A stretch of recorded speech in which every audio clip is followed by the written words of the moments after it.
दगडांना ठेचून वडील व भावाचा निर्घृण खून. आरोपीला घटनास्थळावरून पोलिसांनी घेतले ताब्यात.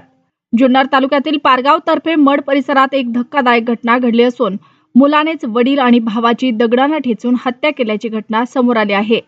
या घटनेमुळे परिसरात खळबळ उडाली आहे.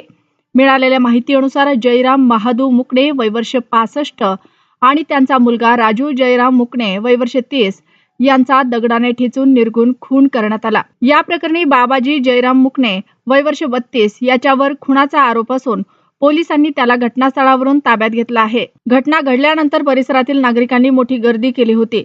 माहिती मिळताच पोलिसांनी तातडीने घटनास्थळी धाव घेत पंचनामा केला. दोन्ही मृतदेह शवविच्छेदनासाठी पाठवण्यात आले असून खुनामागील नेमके कारण अद्याप स्पष्ट झालेलं नाही.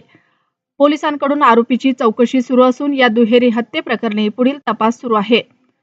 जुन्नर टाइम्स, पारगाव तर्फे, मड.